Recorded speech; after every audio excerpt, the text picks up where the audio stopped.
गरुडगमन तव चरणकमलमिह मनसि लसतु मम नित्यं। गरुडगमन तव चरणकमलमिह मनसि लसतु मम नित्यं। मनसि लसतु मम नित्यं। नमस्कार. भागवत संहिता वाचनामध्ये आपणा सर्वांचं स्वागत. आपण ध्यान श्लोकाला सुरुवात करूया, तोपर्यंत बाकीचे सगळे जॉईन होतील. ओम नमो भगवते वासुदेवाय. ओम नमो भगवते वासुदेवाय. ओम नमो भगवते वासुदेवाय. परमहंस परिव्राजकाचार्य श्रीमद सद्गुरु वासुदेवानंद सरस्वती स्वामी महाराजांना माझा साष्टांग दंडवत. कस्तूरी तिलकौललाट पटले वक्षस्थले कौस्तुभं नासाग्रे वनमौक्तिकं करतले वेणुः करे कंकणं सर्वांगे हरिचन्दनौ सुललितं कंठे च मुक्तावली गोपस्त्री परिवेष्टितो विजयते गोपालचूडामणिः. कृष्णाय वासुदेवाय हरये परमात्मने प्रणतक्लेशनाशाय गोविन्दाय नमो नमः. श्रूयतां देवदेवेश नारायण जगत्पते त्वदीयेनावधानेन कथयिष्ये शुभाः कथाः. तत्रैव गंगा यमुना त्रिवेणी गोदावरी सिंधु सरस्वती च सर्वाणि तीर्थानि वसन्ति तत्र यत्राच्युतोदार कथा प्रसंगः. वक्रतुंड महाकाय कोटि सूर्य समप्रभ निर्विघ्नं कुरु मे देव सर्वकार्येषु सर्वदा. सरस्वती नमस्तुभ्यं वरदे कामरूपिणी विद्यारंभं करिष्यामि सिद्धिर्भवतु मे सदा. चिंता संतान हंतारो यत्पादाम्बुजरेणवः स्वीयानान्तान् निजाचार्यान् प्रणमामि पुनः पुनः. नमस्ते भगवन् व्यास वेदशास्त्रार्थ कोविद ब्रह्म विष्णु महेशानां मूर्ते सत्यवती सुत. शुकरूप प्रबोधज्ञ सर्वशास्त्र विशारद एतत् कथा प्रकाशेन मदज्ञानौ विनाशय. श्री गणेशाय नमः. श्री सरस्वत्यै नमः. श्री गुरुभ्यो नमः. श्री भगवते गोपाल कृष्णाय नमः. श्री नारदादि भागवतेभ्यो नमो नमः.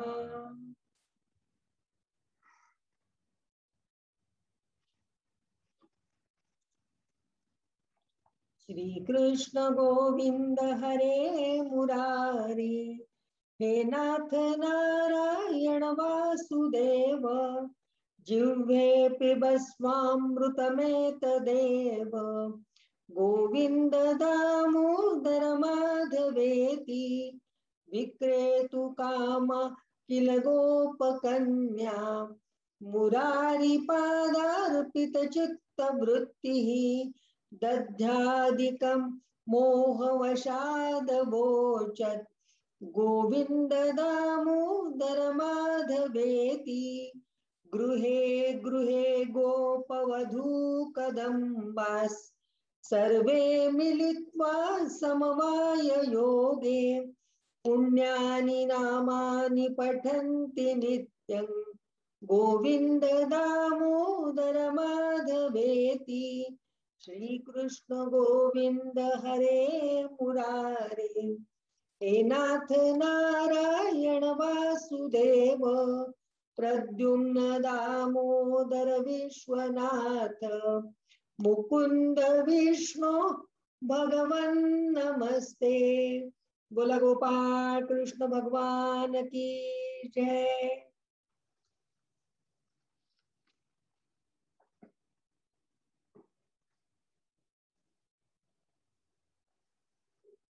आपण काल बघत होतो तिसऱ्या स्कंधातला आपला 21वा अध्याय सुरू झालेला आहे। 20 अध्याय काल आपण पूर्ण केले आणि 21व्यातले आपण काही श्लोक बघितले होते, 22 श्लोक आपण बघितले होते आणि त्यात आपण बघितलं होतं की आता मैत्रेय मुनींनी काय सांगितलं ते भगवंत कसे दिसतायत तर भगवंतांच्या भुवया स्मितहास्य पूर्ण अशा आहेत आणि ते गरुडांच्या खांद्यावर विराजमान झालेले आहेत। आणि जेव्हा कर्दमांनी आधी केलेली स्तुती त्यांनी ऐकली, भगवंतांनी निष्कपट भावाने कर्दमांनी भगवंतांची स्तुती केली आणि आता भगवंत अमृतवाणीने बोलू लागलेले आहेत। आपला तिसऱ्या स्कंधातला 21वा अध्याय आणि त्यातला आपण 23वा श्लोकापासून आज सुरुवात करतो आहोत। श्री भगवान वाच। भगवंत कर्दम ऋषींना काय म्हणतायत ते बघा। विदित्वा तव चैत्यमे पुरैव समयोजितत् यदर्थमात्मनियमैः स्वयैवाहं समर्चितः न वै जातु वृषैव स्यात् प्रजाध्यक्षमदर्हणम् भवद्विधेष्वत्तितरां मयि संगृभीतात्मनां प्रजापतिसुतः सम्रान् मनुर्विख्यात मंगलः ब्रह्मावर्तयो दिवसन् शास्ति सप्तार्णवां महिम्। भगवंत म्हणतात कर्दम ऋषींना, हे कर्दमा ज्यासाठी तू आत्मसंयम करून माझी आराधना केली आहेस तो तुझ्या हृदयातील हेतू मी जाणून अगोदरच तशी व्यवस्था केलेली आहे। कर्दमांनी कशासाठी साधना केली होती की प्रजा निर्माण करायला सांगितलेली आहे ब्रह्मदेवानी आणि प्रजा निर्माण करण्यासाठी विवाह होणं गरजेचं आहे। त्यासाठी अनुकूल पत्नी त्यांना मिळावी आणि त्या अनुकूल पत्नीपासून उत्तम संतती त्यांना प्राप्त व्हावी की ज्या योगे भगवंतांचं काम पुढे चालू राहील, ब्रह्मदेवाचं काम पुढे चालू राहील, भगवंतांची इच्छा पूर्ण होईल। आणि त्यासाठी त्यांनी 1000 वर्ष तप केलेलं आहे आणि त्यांना भगवंत प्रसन्न झाले आणि भगवंत त्यांना आश्वस्त करतायत की तू ज्या हेतूसाठी ही साधना केलीस, ही तपश्चर्या केलीस, त्या हेतूची व्यवस्था मी अगोदरच केलेली आहे। म्हणजे तुझ्या विवाहासाठी योग्य अशी मुलगी मी आधीच शोधून ठेवलेली आहे असं भगवंत त्यांना म्हणाले। पुढे भगवंत म्हणतात, हे प्रजापते, माझी आराधना कधीच निष्फळ होत नाही। हे जणू काही भगवंत आपल्यालाही सांगतायत की त्यांची जी आराधना आपण करतो ती कधीच वाया जात नाही। त्यातून ज्यांचे चित्त नेहमी माझ्या ठिकाणीच लागलेले असते त्या तुझ्यासारख्या महात्म्या लोकांनी केलेली उपासना तर अधिकच फलदायी होते। कर्दम ऋषींचं सर्व लक्ष भगवंतांच्या चरणाशी होतं। भगवंतांच्या अनुसंधानात ते पूर्ण काळ होते, त्यामुळे त्यांच्या मनातला हेतू तर पूर्ण होणारच होता, पण त्याही पेक्षा अधिक फलदायी अशी त्यांची उपासना होणार होती। भगवंत म्हणतात, जे माझ्या अनुसंधानात कायम राहतात, ज्यांचं चित्त नेहमी माझ्याकडेच लागलेलं असतं, अशाने केलेली साधना ही अधिकाधिक फलदायी होते। प्रजापती पुत्र सदाचार संपन्न सम्राट स्वयंभू मनु ब्रह्मावर्तामध्ये राहून 7 समुद्रांनी वेढलेल्या सर्व पृथ्वीचे राज्य करत आहेत। भगवंत कर्दमांना सांगतायत की स्वयंभू मनु जो आहे, जो सम्राट आहे, 7 समुद्रांनी वेढलेल्या सर्व पृथ्वीचे राज्य तो करत आहे। असा सदाचार संपन्न असलेला प्रजापतीचा म्हणजे साक्षात ब्रह्मदेवांचा पुत्र असलेला हा जो स्वयंभू मनु आहे त्याच्याबद्दल आता कर्दम ऋषींना भगवंत सांगतायत। पुढे बघा भगवंत काय म्हणतायत, 26व्या श्लोकाकडे मी वळती आहे। सचेह विप्रराजर्षी महिष्या शतरूपया आयस्यति दिदृक्षुस्त्वां परश्वो धर्मको विदः आत्मजामसीतापाङ्गिं वयस्शील गुणान्वितां मृगयन्तीं पतिं दास्य त्यानुरूपाय ते प्रभो. हे विप्रवर, तो धर्मज्ञ राजर्षी मनू शतरूपा राणी बरोबर तुला भेटण्यासाठी परवा इथे येईल. भगवंत कर्दम ऋषींना आश्वस्त करतायत, म्हणतात हे ब्राह्मणा, तो धर्मज्ञ धर्म जाणणारा जो राजर्षी आहे, राज ऋषी म्हटलेला आहे स्वयंभू म्हणून, तो राजर्षी मनू त्याची शतरूपा नावाची जी राणी आहे तिच्या बरोबर तुला भेटण्यासाठी तो इथे येईल. पुढे अतिशय सुंदर वर्णन त्यांनी त्यांच्या कन्येचं केलेलं आहे, शतरूपा राणी आणि मनूच्या कन्येचं केलेलं आहे. त्यांची एक रूप यौवन शील आदी गुणांनी संपन्न काळे भोर डोळे असलेली कन्या यावेळी विवाहाला योग्य झाली आहे. हे प्रजापते, ती तुझ्यासाठी सर्व दृष्टीने योग्य आहे आणि तू तिच्यासाठी सर्व दृष्टीने योग्य आहेस, म्हणून तो तुलाच ती कन्या अर्पण करेल. स्वयंभू मनू त्याची कन्या तुला अर्पण करेल. तो परवा तुझ्याकडे येईल. तुला जे मागायचं आहे, तुझी जी इच्छा आहे त्याची व्यवस्था मी आधीच केली आहे, असं भगवंत कर्दम ऋषींना सांगतायत. आणि सांगतायत की कोण येणार आहे, कोण आपली मुलगी तुला देणार आहे, तेही त्यांनी वर्णन केलेलं आहे.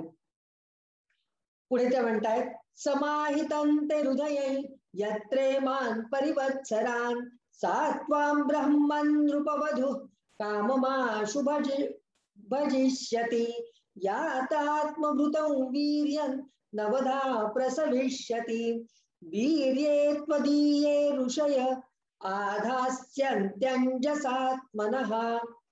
हे ब्रह्मन, गेल्या अनेक वर्षापासून तुझे चित्त जशा पत्नीची इच्छा करीत आहे तशीच ती राजकन्या लवकरच तुझी पत्नी होऊन तुझी यथेष्ट सेवा करेल. तुला अपेक्षित असे जे गुण हवे आहेत त्या मुलीमध्ये, अशीच ती कन्या इथे येईल. ती तुझी पत्नी होईल आणि ती तुझी सेवा करील. ती पत्नी होईल, त्यानंतर ती तुझे वीर्य आपल्या गर्भात धारण करून त्यापासून 9 कन्या उत्पन्न करील आणि पुन्हा त्या कन्यांपासून लोकरीतीला अनुसरून मरीची आदी ऋषीगण पुत्र उत्पन्न करतील. मरीची आदी ऋषी ब्रह्मदेवांचे पहिले पुत्र आहेत. 10 जे पहिले पुत्र बाहेर आले होते त्यातले ते आहेत. आणि त्या सगळ्यांचं लग्न या शतरूपा राणी आणि स्वयंभू मनू यांच्या कन्यांशी होणार आहे. आणि कर्दम ऋषी आणि देवहूती यांच्या कन्यांशी होणार आहे. आणि त्यापासून प्रजोत्पत्ती वाढणार आहे, प्रजा वाढणार आहे, असं भगवंत कर्दम ऋषींना सांगतायत.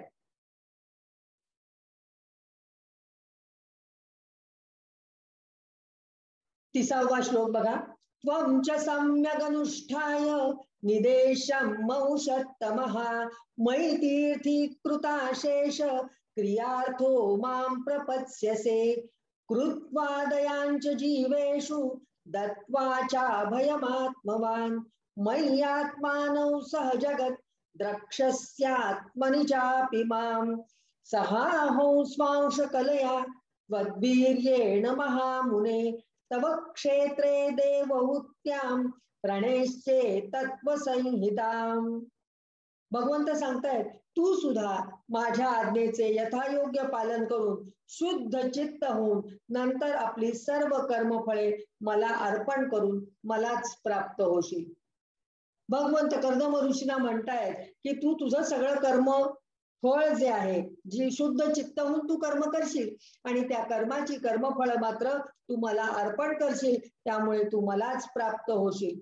जीवांवर दया करून तू आत्मज्ञान प्राप्त करून घेशील आणि नंतर सर्वांना अभयदान देऊन स्वतः सहित संपूर्ण जगताला माझ्यामध्ये आणि मला तुझ्यात स्थित असलेला पाहशील. तुला स्वस्वरूपाची ओळख होईल आणि त्यामुळेच मला तुझ्यात स्थित असलेला तू पाहशील आणि सर्व जगतामध्ये तू मला पाहशील. म्हणजे संपूर्ण विश्वात परमेश्वर भरून राहिलेला आहे याची तुला पुरेपूर जाणीव असेल. तू स्वतःमध्ये पण मला बघशील आणि इतरांच्या मध्ये पण मला बघशील, असं भगवंत कर्दम ऋषींना सांगतायत. पुढे म्हणतात भगवंत, हे महामुनी, मी सुद्धा माझ्या अंश कला रूपाने तुझ्या तेजापासून तुझी पत्नी देवहूतीच्या गर्भात अवतीर्ण होऊन सांख्यशास्त्राची रचना करीन. भगवंत एवढे प्रसन्न झालेले आहेत कर्दम ऋषींवरती की ते म्हणताय की या 9 कन्यांच्या नंतर मी स्वतः तुझ्या पत्नीच्या हृदयात तुझ्या वीर्यामधून अवतीर्ण होईल आणि त्यानंतर मी सांख्यशास्त्राची रचना करीन. ते कपिल मुनी म्हणून नंतर अवतरलेले आहेत, ते आपल्याला पुढे पाहायला मिळेल. आता मैत्रेय मुनी काय म्हणतायत विदुरांना ते आपण बघूया. भगवंतांचं कर्दमांना जे काही सांगायचं होतं ते सांगून झालेलं आहे आणि आता मैत्रेय आपल्याला पुढे काय सांगतायत ते बघू. मैत्रेय उवाच एवं तमनुभाष्याथ भगवान प्रत्यगक्षजः जगाम बिंदु सरस्वत्या परिश्रितात. मैत्रेय मुनी म्हणाले, कर्दम ऋषींना असे सांगून इंद्रिये अंतर्मुख झाल्यावरच प्रकट होणारे श्रीहरी सरस्वती नदीने घेरलेल्या बिंदुसर तीर्थावरून निघून गेले. सरस्वतीने घेरलेल्या म्हणजे सरस्वती नदी संपूर्ण त्या बिंदुसराच्या बाजूनी वाहती आहे असं ते बिंदुसर, त्याच्यावरून कर्दम ऋषी अंतर्मुख झाल्यानंतर भगवंत तिथून निघून गेलेले आहेत. पुढे काय होतंय बघा. निरीक्षितस्तस्य ययावशेष सिद्धेश्वराभिष्टुत सिद्ध मार्गः आकर्णयन् पत्र रथेंद्र पक्षै रुच्चारितौ स्तोम मुदीर्ण साम. भगवंतांच्या सिद्ध मार्गाची म्हणजे वैकुंठ मार्गाची सर्व सिद्ध पुरुष प्रशंसा करतात. कर्दम पाहत असतानाच ते त्या मार्गाने गरुडाच्या पंखातून प्रकट होणाऱ्या सामवेदाच्या आधारभूत रुचा ऐकत निघाले. गरुड ज्या वेळेला पंख हलवत उडत होता त्यावेळेला त्यांच्या त्या पंखाच्या आणि हवेमध्ये जो दाब असतो, वायू असतो, त्याच्या नादामुळे जे सामवेदाच्या रुचा जणू काही त्याच्यातनं बाहेर पडत होत्या त्या ऐकत ऐकत भगवंत तिथून निघून गेले. श्रीहरी पुढे बघा काय होतंय. अथ संप्रस्थिते शुक्ले कर्दमो भगवान ऋषी आस्ते स्म बिंदु सरसी तम कालम प्रतिपालयन् मनुष्यन्दनमास्थाय शातकौंभ परिच्छदम् आरोप्य स्वान्दुहितरौ सभार्य पर्यटन महीम. तस्मिन् सुधन्वन्नहनि भगवान यत्समाधिशत् उपायादाश्रमपदौ मुने शांतव्रतस्य तत्. श्रीहरी निघून गेल्यावर त्यांनी सांगितलेल्या काळाची वाट बघत भगवान कर्दम ऋषी बिंदू सरोवरावरच राहिले. कर्दम ऋषींना भगवंतांनी सांगितलं होतं की काही काळाने, परवा असं म्हटलं होतं त्यांनी की परवा स्वयंभू मनु आणि शतरूपा राणी त्यांच्या कन्येला घेऊन येतील आणि त्यांची वाट बघत आता कर्दम ऋषी थांबलेले आहेत. वीरवर इकडे मनु सुद्धा महाराणी शतरूपा आणि कन्या यांना सुवर्ण जडित रथात बसवून पृथ्वीवर फिरत फिरत भगवंतांनी जो दिवस सांगितला होता त्या दिवशी शांतीपरायण महर्षी कर्दमांच्या त्या आश्रमात पोहोचले.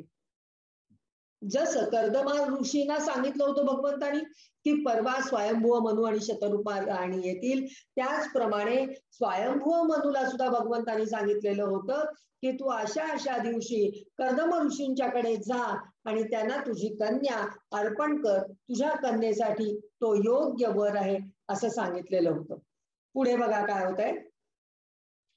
यस्मिन् भगवतो नेत्रान् न्यपतन्नश्रुबिन्दवः कृपया संपरीतस्य प्रपन्नेऽर्पितया भृशं तद्वै बिन्दुसरो नाम सरस्वत्या परिप्लुतं पुण्यौष्वामृतजलं महर्षी गणसेवितं. सरस्वतीच्या पाण्याने भरलेलं हे बिंदू सरोवर असं स्थान आहे. तुम्हालाही मनात आलंच असेल की हे बिंदू सरोवर काय स्थान आहे, तर त्याचा उलगडा या श्लोकामध्ये केलेला आहे की सरस्वतीच्या पाण्याने भरलेले हे बिंदू सरोवर असे स्थान आहे की आपला शरणागत भक्त कर्दमाबद्दल उत्पन्न झालेल्या अत्यंत करुणेने भगवंतांच्या डोळ्यातून अश्रुबिंदू ओघळले होते. असं ज्याच्यामध्ये भगवंतांच्या डोळ्यातल्या अश्रुबिंदू ओघळून जे सरोवर तयार झालेलं आहे, ज्याच्यात सरस्वतीचं पाणी सुद्धा आहे, सरस्वती नदीचं, ते पवित्र तीर्थ, त्याचं पाणी कसं आहे, अतिशय कल्याणप्रद, अमृतासारखं मधुर आहे. आणि महर्षी गण नेहमी या पाण्याचं सेवन करतात, कारण साक्षात भगवंतांच्या डोळ्यातले अश्रू त्या सरोवरात पडलेले आहेत. त्यामुळे तीर्थासारखं पवित्र असं ते पाणी आहे. केवढं भाग्य आहे कर्दम ऋषींचं, की कर्दम ऋषींच्या प्रती भगवंतांना अतिशय प्रेम आणि करुणा दाटून आली आणि त्यामुळे भगवंतांच्या डोळ्यातनं अश्रू आले. इतकी साधना, इतकं प्रेम कर्दम ऋषींचं भगवंतांवर होतं की ज्या योगे भगवंतांच्या डोळ्यात सुद्धा अश्रू आले. कर्दमांची तपश्चर्या बघून कर्दमांच्या वरच्या प्रेमामुळे प्रेमाश्रू आहेत ते, आणि त्यामुळे ते बिंदू सरोवर नावाचं तीर्थस्थान तयार झालेलं आहे. पुढे बघा, पुण्यद्रुमलता जालय पूजत पुण्यमृगाद्विजयैः सर्वर्तुफल पुष्पाढ्यौ वनराजिश्रियान्वितम् मत्तद्विजगणैर्घुष्टं मत्तभ्रमर विभ्रमम् मत्तबर्हिन्नटाटोप माह्वयन् कोकिलम्. हे बिंदू सरोवर पवित्र वृक्ष वेलीने असं वेढलेलं होतं. त्यात निरनिराळे शब्द करणारे पवित्र पशु पक्षी राहत होते. ते स्थान सर्व ऋतूंमधील फळांनी आणि फुलांनी संपन्न असं होतं. सुंदर वनराई त्या स्थळाची, बिंदू सरोवराची शोभा वाढवित होती. तेथे मदमस्त पक्ष्यांचे थवे किलबिलाट करत होते. धुंद भ्रमर गुंजारव करत होते. अतिशय निसर्गरम्य असं हे वातावरण होतं. आणि जिथे निसर्ग आहे तिथे आनंद असतो. ते भगवंतांचं स्वरूप असतं, कारण ते सत स्वरूप असतं. धुंद भ्रमर गुंजारव करत होते. आनंदित मोर पिसारा पसरून नृत्य करीत होते आणि आनंदित झालेले कोकिळ कुहू कुहू करून एकमेकांना बोलवत होते. असं प्रसन्न वातावरण होतं. पुढे झाडांची नावं आहेत, फुलांच्या झाडांची सगळी नावं आहेत. कदंब चंपका अशोक करंज बकुलासनैः कुंद मंदार कुट जैश च्यूत पोतैरलंकृतम् कारंडवैः प्लवैर्हंसैः कुररैर्जलकुक्कुटैः सारसैश्चक्रवाकैश्च चकोरैर्वल्गुकूजितम्. तो आश्रम जो होता तिथे कर्दम ऋषींचा आश्रम बिंदू सरोवराशीच होता. तो आश्रम कदंब, चंपक, अशोक, करंज, बकुळ, आसणा, कुंद, मंदार, कुडा आणि लहान लहान आम्र वृक्षांनी अलंकृत झालेला होता. सगळी जी झाडांची नावं आहेत ती सगळी भारतीय झाडांची नावं आहेत. तेव्हा कुठेही त्यावेळेला गुलमोहर वगैरे अशी परदेशातून आलेल्या झाडांची नावं आपल्याला इथे पाहायला मिळत नाहीत. आणि ही झाडं जमिनीची धूप तर होऊ देत नाहीत, पण पशु पक्ष्यांना आसरा म्हणून या झाडांची लागवड केलेली असते आणि नंतर ती पशु पक्ष्यांच्या विष्ठेतूनच होत राहते. त्यामुळे निसर्गतः हे वन तयार झालेलं असतं, ही झाडं तयार झालेली असतात. तिथे नुसती झाडच नव्हती तर किती प्रकारचे पशु पक्षी होते त्याचंही वर्णन पुढच्या श्लोकात आलेलं आहे. त्याचे कारंडव, बदक, बेडूक, हंस, कुरर, पाणकोंबडा, सारस, चकवे आणि चकोर पक्षी मधुर किलबिलाट करत होते.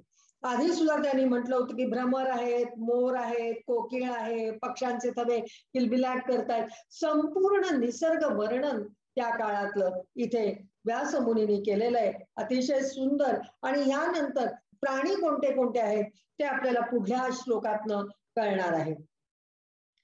44वा श्लोक मी बघतेय. तथैव हरणैः क्रोडैः श्वाविद् गवय कुंजरैः गोपुच्छैर्हरिर्भीमैर्कर्कैर्नकुलैर्नाभिभिवृतं भिर्वृतं प्रविशत्ततीर्थवर मादिराजः सहात्मजः ददर्श मुनिमासीनन् तस्मिन् हुतहुताशनम्. तसेच तिथे हरिण, डुक्कर, साळी, गवे, हत्ती, वानर, सिंह, माकडे, मुंगूस, कस्तुरी मृग आदी पशूंनी तो आश्रम भरलेला होता. कर्दम ऋषी जरी स्वतः मानव म्हणून ते तिथे एकटे होते,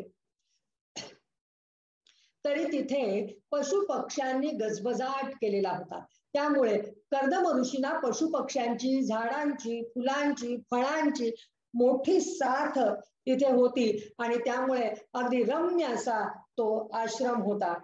आणि आदिराजा मनू त्या श्रेष्ठ तीर्थाच्या ठिकाणी कन्येसह पोचल्यावर प्रविश्य तीर्थवर मादिराज सहात्मजा तू राजा, म्हणजेच मनु राजा स्वयंभू मनु आणि शतरूपा राणी आपल्या कन्येला घेऊन तिथे पोचलेले आहेत. आणि त्यावेळेला कर्दम अग्निहोत्र करून बसलेले आहेत असं स्वयंभू मनुने पाहिलं. पुढे बघा, विद्योतमानं वपुषा तपस्युग्रयुजाचिरं नातिक्षामं भगवतः स्निग्धापाङ्गावलोकनात् तद्व्याहृतामृतकला पीयूषश्रवणेन च प्रांशु पद्मपलाशाक्षन् जटिलं चीरवाससम् उपसंसृत्य मलिनै यथार्हणम संस्कृतम् अथोटजमुपायातन् नृदेवं प्रणतं पुरः सपर्यया पर्यगृह्णात् प्रतिनद्यान्नुरूपया. पुष्कळ दिवस पर्यंत उग्र तपस्या केल्यामुळे कर्दम ऋषींचं शरीर अतिशय तेजस्वी दिसत होतं. पुष्कळ वर्ष म्हणजे 1000 वर्ष त्यांनी तपस्या केली. तसेच भगवंतानी स्नेहपूर्ण नजरेने त्यांच्याकडे पाहिल्यामुळे आणि त्यांनी भगवंतानी उच्चारलेल्या करणामृत रूप मधुर वचनांच्या श्रवणाने इतके दिवस तपश्चर्या करूनही ते विशेष दुर्बल दिसत नव्हते. कारण भगवंतानी जणू आपल्या वाणीने त्यांची ताकद सगळी भरून काढलेली होती. भगवंतांच्या दर्शनाने ते पुन्हा प्रफुल्लित झालेले होते. त्यांची सगळी गेलेली ताकद भरून आलेली होते. ते उंच होते. कर्दम ऋषींचं इथे वर्णन केलेलं आहे त्यांच्या देखणेपणाचं. ते उंच होते, त्यांचे नेत्र कमल दलासारखे होते, डोक्यावर जटा शोभून दिसत होत्या आणि कमरेला वल्कले होती. ऋषी आहेत ते, त्यामुळे कमरेला वल्कले होती. त्यांना जवळून पाहिले तर संस्कार न केलेल्या बहुमोल रत्नासारखे ते मलिन दिसत होते. जरी ते उंच होते, नेत्र कमल दलासारखे होते, तरी अनेक वर्ष जी तपस्या साधना त्यांनी केलेली होती, 1000 वर्ष ते साधनेत रत होते, त्यामुळे त्या सगळ्याचा परिणाम त्यांच्या शरीरावर जो झालेला होता तो उठून दिसत होता. ते जसं रत्न स्वच्छ केलेलं नसेल तर ते मलिन दिसतं, तसे थोडेसे मलिन झालेले कर्दम ऋषी वाटत होते. नंतर स्वयंभू महाराज मनुला आपल्या पर्णकुटीत येऊन प्रणाम करताना पाहून त्यांनी त्यांना आशीर्वाद दिले.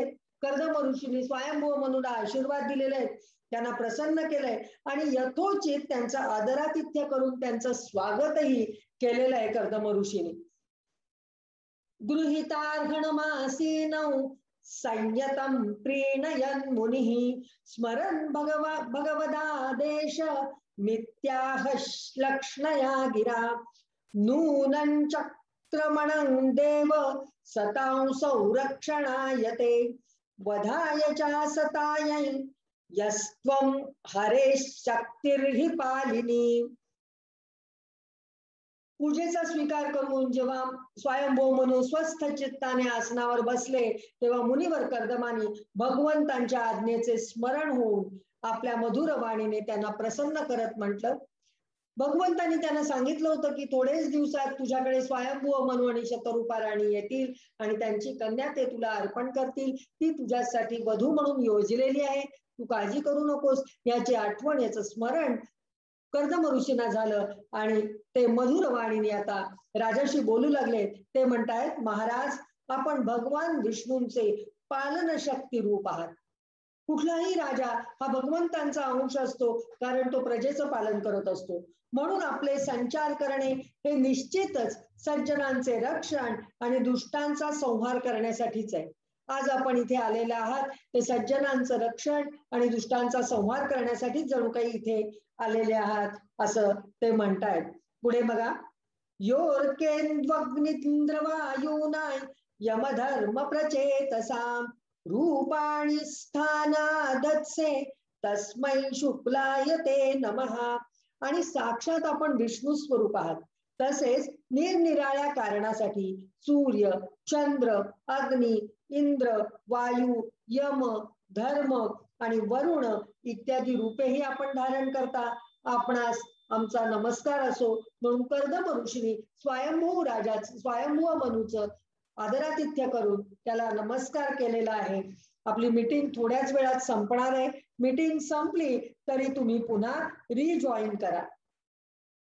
आता 52 ते 55 मी एकदम वाचते आहे श्लोक, म्हणजे त्याचा अर्थ सांगणं मला सोयीचं जाईल.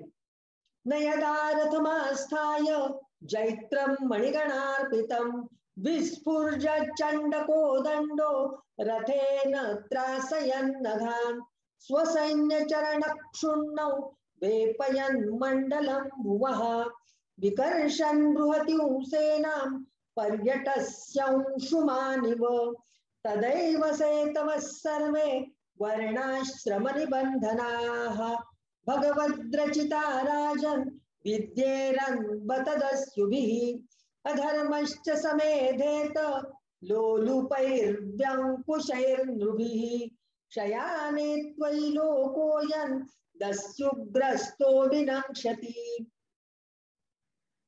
कर्दममुनी म्हणतायत, आपण रत्न जडित विजयी रथावर आरूढ होऊन आपल्या तेजस्वी प्रचंड धनुष्याचा टणत्कार करीत त्या रथाच्या गडगडाटाने सुद्धा पापी लोकांना भय उत्पन्न करता आणि आपल्या सेनेच्या पायांनी रगडलेल्या भूमंडलाचा थरकाप करीत आपल्या त्या विशाल सेनेला बरोबर घेऊन पृथ्वीवर सूर्यासारखे भ्रमण करतात. सप्तद्वीपांनी वेढलेल्या संपूर्ण पृथ्वीचा सम्राट हा स्वयंभू मनू आहे. त्यामुळे निरनिराळी युद्ध, त्याची असलेली सेना यांच्या सोबत तो युद्ध त्याला करावी लागतात, म्हणून सेना घेऊन तो भ्रमण करत असतो. त्याचंच वर्णन इथे कर्दम मुनीने केलेलं आहे. आपण असे केले नाही तर भगवंतांनी निर्माण केलेल्या वर्णाश्रम धर्माची मर्यादा चोर, डाकू इत्यादी तात्काळ नाहीसे करतील.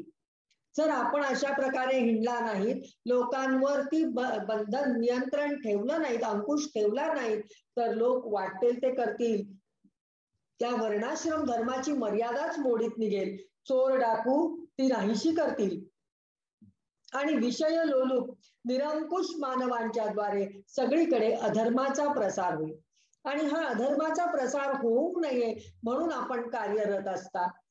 जर आपण जगाच्या बाबतीत निष्काळजी झालात तर हे जग दुराचारी लोकांच्या तावडीत सापडून नष्ट होईल आणि यासाठी आपण सगळीकडे फिरत असता याची मला कल्पना आहे, असं कर्दम ऋषींनी स्वयंभू मनूंचं कौतुक करत त्यांना म्हटलेलं आहे. पुढे बघा, अथापि पृच्छेत्वां वीरयदर्थं त्वमिहागतः त्वदयन्निर्व्यलीकेन प्रतिपद्यामहे रुधा. तरी सुद्धा हे वीरवर, मी आपल्याला विचारतो की यावेळी आपले कोणत्या कारणाने इथे आगमन झाले आहे. कर्दम ऋषी विचारतायत स्वयंभू मनूला की आपण इथे कोणत्या कारणाने आलेले आहेत. जरी त्यांना कल्पना होती, भगवंतांनी सांगितलेलं होतं, तरी आल्यानंतर त्यांना विचारणं भाग आहे की त्यांचं काय हेतू आहे इथे येण्यामागे. आपण मला आज्ञा करावी, तिचा मी निष्कपट भावाने स्वीकार करीन, असं कर्दम ऋषी अत्यंत नम्रपणे स्वयंभू मनूला म्हणतायत. कर्दम ऋषींची साधना खूप मोठी आहे, तपश्चर्या मोठी आहे, तपस्वी आहेत ते, आणि तरी सुद्धा ते स्वयंभू मनूला, त्या राजाला विनंती करतायत की मला आज्ञा करावी. अतिशय नम्रपणे ते त्यांचं स्वागत करून त्यांच्याशी बोलतायत. इथे आपला अध्याय 21 समाप्त होतोय. इति श्रीमद भागवते महापुराणे पारमहंस्यां संहितायां तृतीय स्कंदे 21ोऽध्यायः. हरि ओम तत्सत, हरि ओम तत्सत, हरि ओम तत्सत. आता आपण पुढे 22व्या अध्यायाकडे वळतो.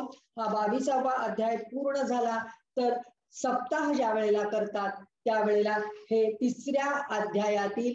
तिसऱ्या स्कंधातील 22व्या अध्यायापर्यंत वाचन हे एका दिवशी करायचं असतं. म्हणजे एक सप्ताह करतानाच गणित धरलं तर आपलं एक दिवसाचं आज 22वा अध्याय पूर्ण झाला तर होईल, नाहीतर उद्या होईल. तर आपण आज 22व्या अध्यायाकडे वळतो. थोडा गजर करूया. श्री कृष्ण गोविंद हरे मुरारे, हे नाथ नारायण वासुदेव, प्रद्युम्न दामोदर विश्वनाथ, मुकुंद विष्णु भगवन नमस्ते. बोला गोपाळ कृष्ण भगवान की जय. या अध्यायामध्ये आता गेल्या अध्यायात आपण बघितलं की स्वयंभू मनु आणि शतरूपा राणी त्यांच्या कन्येला देवहूतीला घेऊन कर्दम ऋषींकडे आलेले आहे. कर्दम ऋषींनी त्यांचे स्वागत केलेले आहे आणि या अध्यायामध्ये देवहूती बरोबर कर्दम प्रजापतींचा विवाह झालेला आपल्याला पाहायला मिळतोय. मैत्रेय काय म्हणतायत विदुरांना ते बघा. मैत्रेय उवाच एवमाविष्कृता शेष गुणकर्मोदयो मुनिं सव्रीडैवतं सम्राट दुपार तमुवाचः. मैत्रेय म्हणतायत अशा प्रकारे जेव्हा कर्दमानी मनुच्या संपूर्ण गुणांचे आणि कर्मांच्या श्रेष्ठतेचे वर्णन केले तेव्हा तो काहीसा संकोचून गेला आणि निवृत्तीपरायण मुनींना आता स्वयंभू मनु म्हणतोय. एवढ्या मोठ्या मुनींनी आपलं हे करावं, स्वागत करावं आणि आपली स्तुती करावी, आपल्या श्रेष्ठतेचे वर्णन करावं हे पाहून स्वयंभू मनुला संकोच झाला आणि तो ज्या हेतूने आला होता, आपली मुलगी त्याला कर्दम ऋषींना अर्पण करायची होती म्हणून तो आलेला होता आणि त्यामुळे सुद्धा त्याला थोडा संकोच झाला की हे आपलीच काय स्तुती करतायत. आणि पुढे मनु त्यांना काय म्हणतायत ते बघा. मनुरुवाच ब्रह्मात्सृजत्स्व मुखतो युष्मानात्मपरीप्सया छंदोमयस्तपो विद्या योगयुक्तानलं पटान तत्राणाया सृजच्चास मान्दोः सहस्रात् सहस्रपात् हृदयन्तस्य हि ब्रह्म क्षत्रमंग प्रचक्षते. मनु म्हणाले वेदमूर्ती भगवान ब्रह्मदेवानी आपल्या वेदमय रूपाचे रक्षण करण्यासाठी तप, विद्या आणि योग संपन्न तसेच विषयामध्ये अनासक्त अशा तुम्हा ब्राह्मणांना आपल्या मुखापासून प्रकट केलेलं आहे. स्वयंभू मनु म्हणतात की तुम्ही सगळे ब्राह्मण ब्रह्मदेवाच्या मुखापासून निर्माण झालेले आहात. नंतर हजारो चरण असलेल्या त्या विराट पुरुषाने सर्वांचे रक्षण करण्यासाठीच आपल्या हजारो भुजांपासून आम्हा क्षत्रियांना उत्पन्न केले. स्वयंभू मनुला आपली निर्मिती कशी झाली हे पूर्ण माहिती आहे आणि कर्दम ऋषींची निर्मिती कशी झाली आहे हेही माहिती आहे. कर्दम ऋषी मुखापासून निर्माण झालेले ब्राह्मण आहेत आणि भुजांपासून निर्माण झालेला स्वयंभू मनु आहे. अशा प्रकारे ब्राह्मण त्यांचे हृदय आहेत, भगवंतांचे त्या विराट पुरुषाचं हृदय म्हणजे ब्राह्मण आहेत आणि क्षत्रिय शरीर म्हणवले जाते. कारण क्षेत्र विभाग तुम्हाला भगवद्गीतेतला 13वा अध्याय माहिती असेल तर त्याच्यात क्षेत्र म्हटलेलं आहे, देहाला क्षेत्र म्हटलेलं आहे. त्यामुळे ते जे क्षेत्र धारण करतात ते सगळे क्षत्रिय आहेत आणि ब्राह्मण जे ज्ञान ग्रहण करतात आणि ज्ञानदान करतात ते भगवंतांचं हृदय आहे असं म्हटलं जातं. म्हणून पुढे ते काय म्हणतात ते बघूया. अतो ह्यन्योन्यमात्मानं ब्रह्मक्षत्रञ्च रक्षतः रक्षति स्माव्ययो देवस् सयः सदसदात्मकः तव संदर्शनादेवञ्च छिन्ना मे सर्व संशयाः यत् स्वयं भगवान् प्रीत्या धर्ममाहरिरीक्षिषो. स्वयंभू मनु म्हणाले की आपण ब्राह्मण भगवंतांचे हृदयात आणि आम्ही क्षत्रिय आहोत, त्यांचं म्हणजे शरीर आहोत.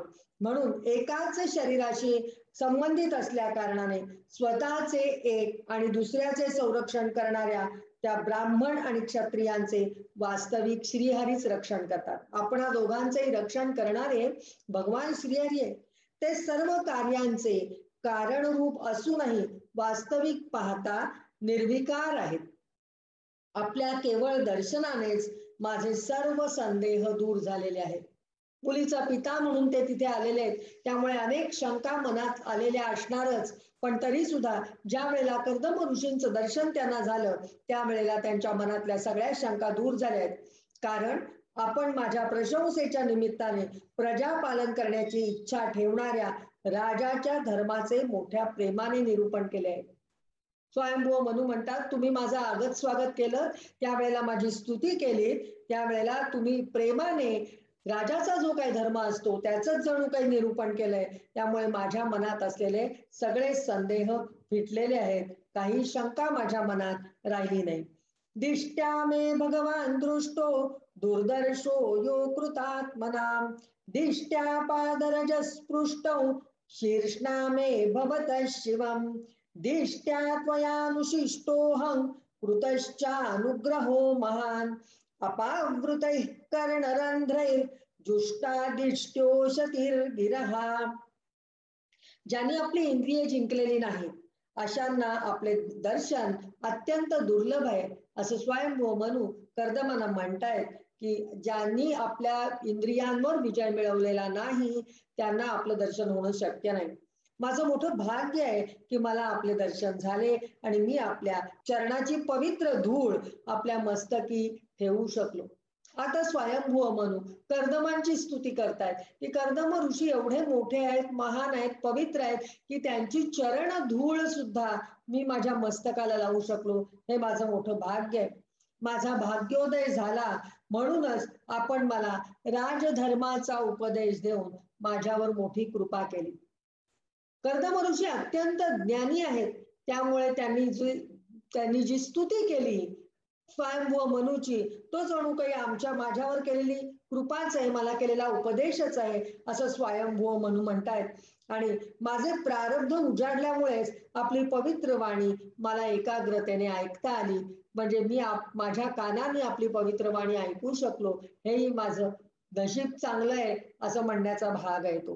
पुढे बघा, सभवान दुहितृस्नेह परिक्लिष्टात्मनो मम श्रोतुम् अर्हसि दीनस्य श्रावितं कृपया मुने प्रियव्रतोत्तान पदोस् स्वसेयं दुहिता मम अन्विच्छति पतिं युक्तौ वयस्शील गुणादिभिः. हे मुने, हे कर्दम मुनी, या कन्येच्या स्नेहामुळे प्रेमामुळे माझे चित्त फार चिंताग्रस्त झाले आहे. आपल्या बरोबर देवहूतीला ते घेऊन आलेले असतात आणि ते म्हणतायत की ह्या कन्येच्या मुळे माझे मन चिंताग्रस्त आहे, म्हणून नम्र अशी माझी प्रार्थना आपण कृपया ऐकावी. मी तुम्हाला नम्र प्रार्थना करायला आलोय. प्रियव्रत आणि उत्तानपादाची बहीण असलेली माझी ही कन्या वय, शील आणि गुण यांनी संपन्न असा पती मिळण्याची इच्छा करत आहे. माझ्या मुलीला कसली इच्छा आहे तर वय, शील आणि गुण यांनी संपन्न असलेला पती माझ्या कन्येला मिळावा अशी माझ्या कन्येची इच्छा आहे.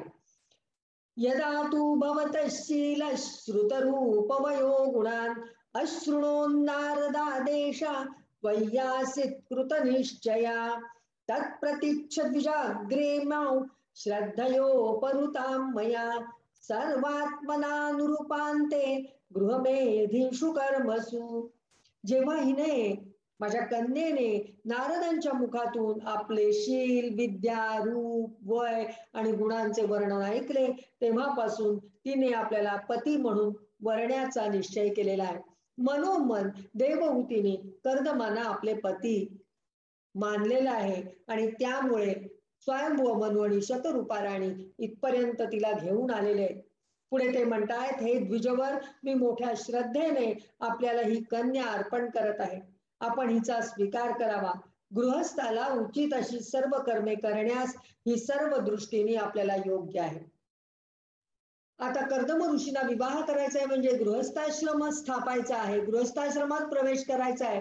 तर स्वयंभू मनू म्हणतायत की गृहस्थाश्रमाला आवश्यक असलेले सगळे गुण हिच्याकडे आहेत, त्यामुळे ही आपल्याला सर्व दृष्टीने योग्य अशी आहे आणि ही माझी कन्या मी आपल्याला अर्पण करतो आहे.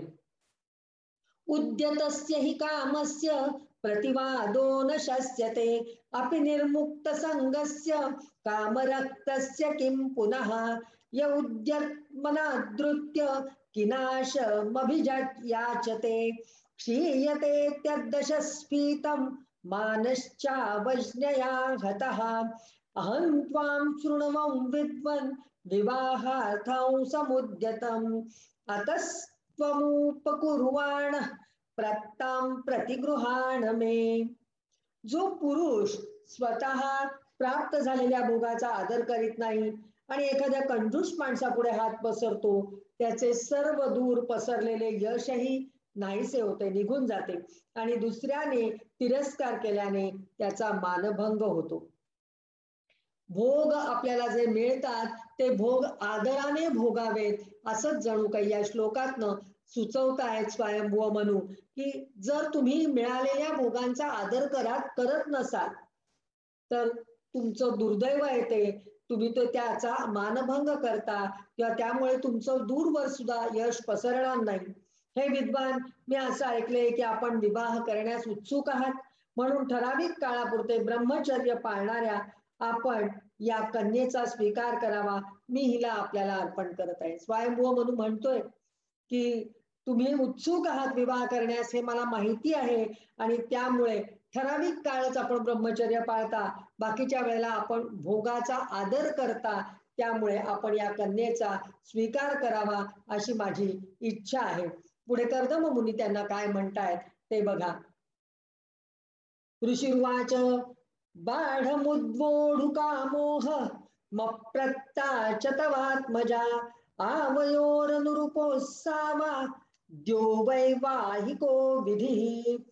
कर्दम मुनी म्हणाले, ठीक आहे, विवाह करण्याची माझी सुद्धा इच्छा आहे आणि आपल्या कन्येचा अजून कोणाशी वाद निश्चय झालेला नाहीये, आपण कोणाशी लग्न तिचं ठरवून ठेवलेलं नाहीये, म्हणून आम्हा दोघांचा सर्वश्रेष्ठ अशा ब्राह्मविधीने विवाह होणे उचित ठरेल. धार्मिक कार्य करून आमच्या दोघांचा विवाह होणं हेच उचित ठरेल असं कर्दम मुनी स्वयंभुव मनूना म्हणतायत. पण पुढे ते अजूनही म्हणतायत, कामस्स भूया नरदेवतेस्या पुत्र्या समाम्नाय विधौ प्रतीतः क एव ते तनयान्ननाद्रियेत् स्वयैव कान्त्या क्षिपतिमिव श्रियम् यां हर्म्यपृष्ठे क्वणदङ्घ्रिशोभां विक्रीडतिं कन्दुकविह्वलाक्षीं विश्वावसुर्न्यपतत्स्वाद्विमानाद् विलोक्य सम्मोहविमूढचेताः तां प्रार्थयन्ति ललनाललाम मसेवीत श्रीचरणैर्दृष्टाम वत्सा मनोरुच्च पदस्वसारं को नानुमन्येत बुधोभियाताम्. हे राजन, तुझ्या या मुलीचा वेदोक्त विवाह विधीमध्ये प्रसिद्ध असलेला संतान उत्पादन रूप मनोरथ पूर्ण होईल. संतान प्राप्ती करून घेणं हे जे मनोरथ आहे ते ह्यामुळे पूर्ण होईल. जी आपल्या अंगकांतीने शोभा देणाऱ्या अलंकारांनाही तुच्छ करीत आहे, अशा आपल्या कन्येचा कोण आदर करणार नाही. कर्दम ऋषी त्या कन्येची स्तुती करतायत की आपली कन्या एवढी सुंदर आहे की तिने जे अलंकार घातलेले आहेत ते सुद्धा त्याच्या पुढे फिके आहेत. तिच्या शरीरानेच त्या दागिन्यांची अलंकारांची शोभा वाढवलेली आहे. अलंकाराने तिची शोभा वाढवली असं अजिबात त्यांचं म्हणणं नाहीये. ही कन्या एक दिवस महालाच्या गच्चीवर चेंडू खेळत होती. अतिशय सुंदर वर्णन आहे या श्लोकामध्ये. चेंडूच्या मागे मागे पळताना हिचे डोळे चंचल होते आणि पायातील नुपूर मधुर झंकार करीत होते. त्यावेळेला हिला पाहून विश्वावसु गंधर्व मोहाने बेशुद्ध होऊन आपल्या विमानातून खाली पडला. म्हणजे या देवहूतीचं सौंदर्य एवढं मोठं होतं, वरून आकाशातून विमानातून जाणारा विश्वावसु गंधर्व गच्चीवर सौधावर बॉल खेळत असलेल्या, चेंडू खेळत असलेल्या कन्येचं सौंदर्य बघून मोहित झाला. नुसतंच मोहित नाही झाला तर तो मूर्छितही झाला. तीच यावेळी येथे येऊन स्वतः विनंती करत आहे. अशा स्थितीत कोणता शहाणा पुरुष हिचा स्वीकार करणार नाही. आणि अशी कन्या जिने मनोमन मला वरलेलं आहे ती स्वतः इथे आलेली आहे, तर मी कोणता शहाणा पुरुषीचा स्वीकार करणार नाही? हिला कोण बरं नाकारेल? ही तर साक्षात महाराज श्री स्वयंभू मनुची कन्या आणि उत्तानपादाची प्रिय बहीण आहे. तसेच सुंदर प्रियांमध्ये ही रत्न आहे. ज्यांनी कधी श्री लक्ष्मीच्या चरणांची उपासना केलेली नाही त्यांना तर हिचे दर्शन सुद्धा होऊ शकणार नाही. लक्ष्मीची उपासना केलेली असेल तरच या देवहूतीचे दर्शन होईल. इतकी ती महान आहे, इतकं तिचं सौंदर्य मोठं आहे असं कर्दम ऋषी स्वयंभू मनूना सांगतायत की त्यामुळे मी तर तिला नाकारण्याचा प्रश्नच येत नाही. तिला नाकारणारा कोणीतरी मूर्खच असेल असं कर्दम ऋषीने स्वयंभू मनूना सांगितलेलं आहे. पुढे बघा ते काय म्हणतायत. 19व्या श्लोकाकडे मी जातीये. अतो भजिष्ये समयेन साध्वीं यावत् तेजो बिभ्रूयादात्मनो मे अतो धर्मान् पारमहंस्य मुख्यान् शुक्ल प्रोक्तान् बहुमन्ये विहिस्त्रान् यतो भवद्विश्वमिदं विचित्रं संस्थास्यते यत्र च वावतिष्ठते प्रजापतीनां पतिरेष मह्यं परम प्रमाणम भगवान अनंतः. म्हणून मी या आपल्या साध्वी कन्येचा अवश्य स्वीकार करेन. परंतु पुढे ते म्हणतायत पण एका अटीवर. आपली कन्या सुंदर आहे, कुलशिलानी ती चांगली आहे, आपण तिचे वडील आहात त्यामुळे आपण मोठे आहात, तिचे भाऊ चांगले आहेत, पण तरी सुद्धा माझी एक अट आहे अशी त्यांनी अट घातलेली आहे. ते म्हणतायत जोपर्यंत हिला संतान होणार नाही तोपर्यंत गृहस्थ धर्मानुसार मी हिच्या समवेत राहीन. मला काम काय दिलेलं आहे ब्रह्मदेवानी की प्रजा निर्माण करायची आणि प्रजा निर्माण करण्यासाठी पत्नीची आवश्यकता आहे आणि म्हणून मी हिच्या बरोबर लग्न करतोय. पण ज्या वेळेला मला संतान प्राप्ती होईल त्यावेळेला मी मात्र संन्यास प्रधान हिंसारहित दमादी धर्मांना प्राधान्य देईन. म्हणजे मी संन्यास पुन्हा घेईन. तोपर्यंत मात्र मी हिच्या बरोबर गृहस्थ धर्मानुसार राहीन. हे चालणार असेल तुमच्या कन्येला किंवा तुम्हाला तर माझी काही हरकत नाही. पुढे ते म्हणताय ज्यांच्यापासून या वैचित्र्यपूर्ण जगाची उत्पत्ती झाली आहे, ज्यांच्यामध्ये हे जग लीन होते आणि ज्यांच्या आश्रयाने हे स्थित झालेले आहे ते प्रजापतींचेही पती असलेले भगवान श्री अनंत मला श्रेष्ठ प्रमाण आहेत. त्यांनी सांगितल्याप्रमाणे मी वागणार आहे. त्यामुळे तुम्हाला हे मान्य असेल तर माझी काही हरकत नाही. पुढे मैत्रेय मुनी विदुरांना काय सांगतात ते बघा. स उग्रधन्वन्निय देवा बभाषे आसिच्य तूष्णीमरविन्दनाभं धियोपगृह्णन् स्मितशोभितेन मुखेन चेतो लुलुभे देवहूत्याः. मैत्रेय मुनी म्हणाले हे धनुर्धर विदुरा, कर्दम मुनी केवळ एवढंच बोलू शकले. नंतर ते आपल्या हृदयात भगवान कमलनाभांचे ध्यान करीत स्तब्ध झाले. बोलता बोलता ते ध्यान करू लागले, भगवंतांची आठवण करू लागले, भगवंतांचं स्मरण करू लागले आणि ते थांबले. त्यावेळी त्यांच्या मंद हास्ययुक्त मुखकमलाला पाहून देवहूतीचे चित्त त्यांच्यावर लुब्ध झाले आणि असे ते मध्येच ध्यानस्थ झालेले पाहून, त्यांचं बोलणं संपल्यावर ते ध्यानस्थ झालेले पाहून देवहूती त्यांच्यावर मात्र अगदी लुब्ध झाली. तिला ते पतीचं ध्यानमग्न अवस्थेतलं रूप खूप आवडलं. त्यावेळेला ते अजून तिचे पती झालेले नव्हते, होणाऱ्या पतीचं किंवा होऊ घातलेल्या पतीचं. पुढे मनुराणी पुढे बघा काय सोनुज्ञात्वा व्यवसितं महिष्या दुहितुस्फुटं तस्मै गुणगणाढ्याय ददौ तुल्यां प्रहर्षितः शतरूपा महाराज्ञी पारिर्बर्हान् महाधनान् दंपत्योः पर्यदात् प्रीत्या भूषावासः परिच्छदान्. मनुने स्वयंभू मनुने महाराणी शतरूपा आणि राजकुमारीची स्पष्ट अनुमती जाणून, म्हणजे स्वयंभू मनुनी विचारलं आपल्या पत्नीला की काय ग बाई शतरूपा, तुला यांची अट मान्य आहे का? हे देवहूती, तुला त्यांची अट मान्य आहे का? तुला चालणार आहे का की गृहस्थाश्रम झाल्यानंतर, प्रजोत्पत्ती झाल्यानंतर मात्र ते संन्यासाश्रम स्वीकारणार आहेत? ह्याच्यावर तुझं काही ऑब्जेक्शन नाहीये ना? असं विचारलेलं आहे. आणि अनुमती त्यांनी जाणून घेतली. अनेक गुणांनी संपन्न असलेल्या कर्दमांना त्यांच्यासारखी गुणवंती कन्या आनंदाने त्यांनी प्रदान केलेली आहे. यावेळी महाराणी शतरूपाने सुद्धा कन्या आणि जावई यांना मोठ्या प्रेमाने पुष्कळशी बहुमोल वस्त्रे, अलंकार आणि गृहस्थाश्रमाला उचित असं साहित्य दिलेलं आहे. कारण कर्दम ऋषी संन्यासी आहेत, ब्रह्मचारी आहेत आणि ते तिथे तपश्चर्या करतायत. त्यामुळे गृहस्थाश्रमाला अनुकूल असं तिथे त्यांच्या कुटीत काही नाही. त्यामुळे शतरूपा राणीने ते सगळं असं साहित्य त्यांना दिलेलं आहे. पुढे बघा, प्रत्तांदुहितरं सम्राट सदृक्षाय गतं व्यथः उपगुह्य च बाहुभ्या मौत्कण्ठ्योन्मथिताशयः असंकुवस्तद्विरह मुञ्चन् बाष्पकलां मुहुः आसिञ्चदम्बवत्सेति नेत्रोदैर्दुहितुशिखाः.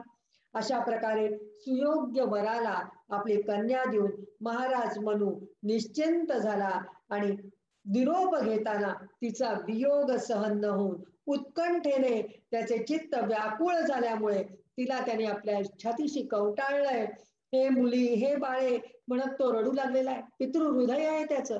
कन्यादान तर त्यांनी केलेली आहे, कर्दमांशी विवाह करून दिलेला आहे, पण तरी सुद्धा आता कन्येचा विरह सोसावा लागणार हे त्याला. तो स्वयंभू मनू असला, सप्तद्वीपांचा सम्राट राजा असला तरी सुद्धा कन्येबद्दलचं प्रेम त्याचं तसा अफाट होतं आणि त्यामुळे त्याला तो विरह होणार म्हटल्यावर त्याच्या नेत्रातनं अश्रुधारा वाहू लागल्या आणि त्या अश्रूंनी कवटाळलेल्या देवहूतीची सारी वेणी भिजवली. तिचा केश कला त्या नेत्रातील अश्रुधाराने भिजवून टाकलेला आहे. त्यानंतर आमंत्र्यतं मुनिवर मनुज्ञातः सहानुगः प्रतस्थे रथमारुह्य सभार्य स्वपुरं नृपः उभयोर्ऋषिकुल्यायास् सरस्वत्यासुरोधसोः ऋषीणामुपशान्तानां पश्यन्नाश्रमसंपदः. नंतर कर्दमांचा निरोप घेऊन त्यांच्या अनुमतीने तो राणी आणि इतर परिवारासह रथावर बसून ऋषिकुलांनी सेवन केलेल्या सरस्वती नदीच्या दोन्ही तीरावरील शांत मुनींच्या आश्रमांची शोभा पाहत आपल्या राजधानीला स्वयंभू मनू परत गेलेला आहे. आपली वेळ इथे संपलेली आहे. कर्दम आणि देवहूतीचा विवाह संपन्न झालेला आहे आणि स्वयंभू मनू आणि शतरूपा राणी पुन्हा एकदा आपल्या गावी, आपल्या राजधानीमध्ये परतलेले आहेत. तामायन्तमभिप्रेत्य ब्रह्मावर्तात् प्रजापतिं गीत संस्तुतिवादित्रैः प्रत्युदीयुः प्रहर्षिताः बर्हिष्मति नाम पुरी सर्वसम्पत्समन्विता न्यपतन्यत्र रोमाणि यज्ञस्सांगं विधुन्वतः. आपले महाराज येत आहेत. स्वयंभू मनू त्याच्या राजधानीला परत गेलेला आहे आणि हे जाणून त्याच्या ब्रह्मावर्तातील प्रजा अतिशय आनंदित झाली. त्यांनी स्तुती, गाणी आणि मंगल वाद्यासह स्वागत करण्यासाठी, स्वयंभू मनूचं स्वागत करण्यासाठी त्याची प्रजा त्याला सामोरी आली. सर्व वैभवाने संपन्न असणारी अशी बर्हिष्मती नगरी ही मनूची, स्वयंभू मनूची राजधानी होती. पृथ्वीला रसातळातून वर आणल्यानंतर आपल्याला हा इतिहास माहिती आहे की वराह रूप घेऊन पृथ्वीला भगवान वराहानी वर आणलं. तेथे अंग झाडताना श्री वराह भगवानांचे केस गळून पडले होते. ती जी जागा होती ती बर्हिष्मती नगरीच्या जवळची जागा होती. तेच केस नंतर नेहमी हिरवेगार असणारा असं दर्भ झालाय त्याचा पुढच्या श्लोकामध्ये त्यांनी आपल्याला सांगितलेलं आहे. तर ही बर्हिष्मती नगरी म्हणजे जिथे भगवंतानी पृथ्वीला आणून स्थित केलं आणि भगवंतानी त्यावेळेला आपलं पाण्यातनं वर आल्यावर केस झाडले, ती जागा आहे. कुशाकाशास्ते वासन शश्वद्धरित वर्चसः ऋषयो यः पराभाव्य यज्ञज्ञान यज्ञमीजिरे कुशकाशमयं बर्हिर्रास्तिर्य भगवान मनुः अयजदज्ञ पुरुषं लब्धा स्थानयतो भुवम्. वराह भगवंतानी ज्या वेळेला तिथे केस आपले झाडले होते पृथ्वीला वर आणल्यानंतर, तेच केस नंतर नेहमी हिरवेगार असणारे असे दर्भात त्याचं रूपांतर झालं लव्हाळ झालं आणि त्यांच्याच द्वारा मुनींना यज्ञात विघ्न उत्पन्न करणाऱ्या दैत्यांचा पराभव करून त्यांनी मुनींनी तिथे यज्ञ केले. ज्यांच्याकडून भूमिरूप निवासस्थान प्राप्त झाले त्या यज्ञ भगवानांसाठी म्हणजे वराह भगवानांसाठी महाराज मनूने याच ठिकाणी दर्भ आणि लव्हाळे यांचे आसन हंतरून त्या यज्ञ केला होता. बर्हिष्मतीं नाम विभुर्यान निर्विश्य समावसत् तस्यां प्रविष्टो भवनं तापत्रय विनाशनम सभार्यस्य प्रजः कामान् बुभुजेन्याविरोधतः संगीयमान सत्कीर्तिः सस्त्रीभिः सुरगायकैः प्रत्युषेष्वनुबद्धेन हृदा शृण्वन् हरेः कथाः. ज्या बर्हिष्मतीपुरीत मनु निवास करत होता तेथे जाऊन त्याने आध्यात्मिक, अधिदैविक आणि अधिभौतिक ताप नाहीसे करणाऱ्या राजभवनामध्ये प्रवेश केला. आता राजभवनात प्रवेश केलाय ते राजभवन कसं आहे तर आध्यात्मिक, अधिभौतिक आणि अधिदैविक तिन्ही प्रकारचे ताप नष्ट करणारं असं हे राजभवन आहे. तेथे आपली पत्नी आणि संततीसह तो धर्म, अर्थ आणि मोक्षाला अनुसरून असणारे भोग भोगू लागला. राजा आहे त्यामुळे भोग हे उपभोगण्यासाठी असतात. मर्यादित प्रमाणात सगळ्यांना भोग भोगण्याचा अधिकार असतो. त्यामुळे आपण सुद्धा प्रत्येक वेळेला भुक्ती मुक्ती असं मागतो, भोग मागतो. पण भोग मागावेत की न मागावेत हा एक मोठा प्रश्न आहे. भोग मागितल्यानंतर भगवंत आवश्यक तेवढे भोग देतात असं नाही, आपल्याला हवं ते देतात आणि उरलेलं थांबवतात. पण आपल्यासाठी कल्याणकारक जे काय असेल ते आपण भगवंतांवर सोडावं की माझ्यासाठी कल्याणकारक, माझ्यासाठी जे योग्य आहे, मला जे श्रेयस आहे ते तू भगवंता मला दे. मला प्रेयस आहे, मला आवडतं म्हणून ते तू देऊ नकोस. जसं लहान मूल आजारी असेल तर आजारी असताना त्यांनी श्रीखंड मागितलं तर आई त्याला देत नाही की तू आता तुला जरी आवडत असलं तरी तुझ्यासाठी हे श्रेयस नाही, त्यामुळे हे मी तुला देणार नाही. हे जसं आई करते तशीच भगवंत आपली माऊली आहे. आपल्याला श्रेयस जे असेल ते भगवंत देतात. त्यामुळे न मागताच भगवंत देणार असतात सगळं. त्यासाठी आपण ते मागू नये. त्यामुळे दुप्पटीने आपल्याला ते भोग मिळत असतात. तेथे प्रातःकाळी गंधर्व आपल्या पत्नींसह त्यांचे गुणगान करीत असत. परंतु मनू मात्र त्यात आसक्त न होता प्रेमपूर्ण हृदयाने श्रीहरींच्या कथा ऐकत असत. स्वयंभू मनूचा सुद्धा भक्त आहे तो भगवंतांचा, भगवंतांवर प्रेम आहे. त्यामुळे ते कुठल्याही गुणगानामध्ये किंवा भोगांमध्ये स्वयंभू मनू आसक्त होत नसे आणि भगवंतांच्या हरिकथा मात्र त्याला ऐकायला आवडत असत. निष्णात योग मायासु मुनिस्वायंभुवं मनुं यदा भ्रंशयितुं भोगा नशेकुर् भगवत् परम् आयतयामास्तस्यासन् यामास्वान्तरयापनाः शृण्वतो ध्यायतो विष्णो कुर्वतो ब्रुवतः कथाः. मनू आपल्या इच्छेनुसार भोग निर्माण करण्यात कुशल असूनही मननशील आणि भगवत परायण असलेल्या त्याला भोग जराही विचलित करू शकत नव्हते. म्हणजे भोग भोगायला त्याच्याकडे सर्व साधनं उपलब्ध होती, ती साधनं निर्माण करण्यात तो कुशल होता. पण तरी सुद्धा योग्य मनन काय त्यांनी केलेलं होतं, भगवंतांचं चिंतन केल्यानंतर त्याचा जो अभ्यास झाला होता आणि तो भगवत परायण असल्यामुळे ते भोग त्याला विचलित करत नसत. आपल्याला बटाटा वडा दिसला की तोंडाला पाणी सुटतं, खावा तो बटाटा वडा अशी इच्छा होते. म्हणजे तो भोग भोगण्याची इच्छा आपल्याला होते, आपली त्याच्यात आसक्ती असते. पण स्वयंभू मनूंची मात्र त्याच्यात आसक्ती नव्हती, त्यांना ते भोग विचलित करू शकत नसत. भगवान विष्णूंच्या कथांचे श्रवण, ध्यान, रचना आणि निरूपण करीत राहिल्या कारणाने त्यांचे मन्वंतर व्यतीत होत असतानाचे क्षण कधीच वाया जात नव्हते. म्हणजे ते इतर कामामध्ये रत असले तरी सुद्धा मनाने ते नेहमीच भगवंतांच्या कथांचं श्रवण, ध्यान, रचना, मनन, निरूपण करत असत. त्यामुळे त्यांचा एकही क्षण वाया जात नव्हता. एकही क्षण वाया जाऊ देऊ नका. श्वासे श्वासे दत्त नाम स्मरामी असं म्हटलेलं आहे. प्रत्येक श्वासाला इतका एकही क्षण वाया जाऊ द्यायचा नसतो. आपल्याला संतांनी सुद्धा ते सांगितलेलं आहे. तर अशा प्रकारे ते जाऊ देत नसत.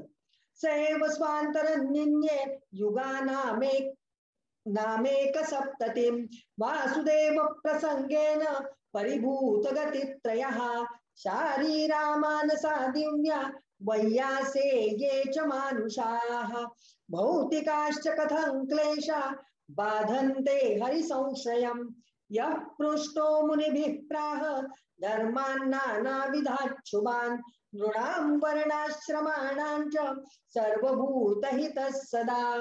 अशा प्रकारे आपल्या जागृती आधी 3 अवस्था किंवा 3 गुणांचा, त्रिगुण आपल्याला माहिती आहे, सत्व रज तम, जागृती सुषुप्ती, हेही तुम्हाला माहिती आहे, त्या तुर्यावस्था. तर या 3 अवस्था आणि 3 गुणांचा पराभव करून त्याने भगवान वासुदेवांच्या कथा प्रसंगांमध्ये आपल्या मन्वंतराची 71 चतुर्युगे घालवली. 1-2 वर्ष नाही, आपलं आयुष्य तर अतिशय छोट आहे. 100 वर्षाचं आयुष्य मानवाला लाभलेलं आहे, पण तरी सुद्धा आपण 100 वर्ष जगू की नाही आपल्याला माहिती नाही. कदाचित आपण 100 वर्ष जगणार नाही. तर ते आपलं जे छोटं आयुष्य आहे ते आपण भगवंतांच्या लीलांचं श्रवण करण्यात, भगवंतांचं नामस्मरण करण्यातच घालवलं पाहिजे, जसं स्वयंभू म्हणून घालवलंय. व्यासपुत्र विदुरा, आता मैत्रेय मुनी सांगतायत विदुराला, हे व्यासपुत्र विदुरा, जो पुरुष श्रीहरीच्या आश्रयाने राहतो त्याला शारीरिक, मानसिक, दैविक, मानवी किंवा भौतिक दुःखे कशी त्रास देणार. त्यामुळे ही जर आपण भगवंतांच्या चरणाशी अनन्य शरण झालो आणि त्यांच्या अनुसंधानात राहिलो, त्यांच्या आश्रयाने राहिलो, तर आपल्याला कुठल्याही दुःखाचा अनुभव घ्यावा लागणार नाही. मनु नेहमी सर्व प्राण्यांचे हित करण्यात व्यग्र असे. मुनींनी विचारल्यानंतर त्याने माणसांच्या वर्णाश्रमांचे अनेक प्रकारचे कल्याणकारक धर्म वर्णन केलेले आहेत. ते मनुस्मृती म्हणून आज उपलब्ध आहेत. आणि ही जी मनुस्मृती आहे ते स्वयंभू मनुनी माणसाच्या वर्णाश्रम धर्मानुसार जे कल्याणकारक आहे त्याचं वर्णन केलेलं आहे. पण काही लोक त्याचा अर्थ गैरअर्थ काढतात आणि त्यातून मोठे मोठे वाद निर्माण होतात. मनुस्मृती जाळली गेल्याची उदाहरणं आपल्याला इतिहासात पाहायला मिळतात. केवळ आकसापोटी असं करू नये. प्रत्यक्ष मनुस्मृतीमध्ये काय लिहिलंय याचा अभ्यास करण्याची खरोखरीच आज गरज आहे. पुढे 39व्या श्लोकाकडे मी वळतीये. एतत्तादिराजस्य मनोश्चरितमद्भुतं वर्णितं वर्णनीयस्य तदपत्योदयं शृणु. जगातील सर्वप्रथम सम्राट महाराज मनूंच्या वर्णन करण्यास योग्य अशा अद्भुत चरित्रांचे मी वर्णन केले. आता त्याच्या कन्येचा प्रभाव ऐक, असं म्हणून इथं हा 22वा अध्याय आपला समाप्त झालेला आहे. पुढच्या ह्याच्यात कर्दम आणि देवहूती यांचा विहार आपल्याला पाहायला मिळणार आहे. म्हणजेच हनीमून मधुचंद्र त्यांनी कसा केला ते आपण अतिशय रोचक वर्णन पाहणार आहोत. त्यामुळे उद्या 3 वाजता आपण भेटणार आहोत. इति श्रीमद भागवते महापुराणे पारमहंस्यां संहितायां 3य स्कंधे 22ोऽध्यायः.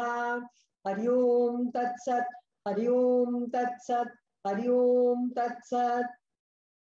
कुंती मातेने केलेले 2 श्लोक आपण घेऊया आणि इथेच विरमूया. उद्या परत आपली भेट होईल दुपारी 3 वाजता. कृष्णाय वासुदेवाय देवकी नंदनाय च नंदगोपकुमाराय गोविंदाय नमो नमः. नमः पंकजनाभाय नमः पंकजमालिने नमः पंकजनेत्राय नमस्ते पंकजांग्रे. ओम शांति शांति शांति. हरि ओम तत्सत. धन्यवाद मैत्रिणींनो. पुन्हा उद्या भेटूया दुपारी 3 वाजता. आता इथेच विरमूया. मम तापम पा गुरुदेव, मम पापम पा गुरुदेव, मम तापम पा गुरुदेव, मम पापम पा गुरुदेव.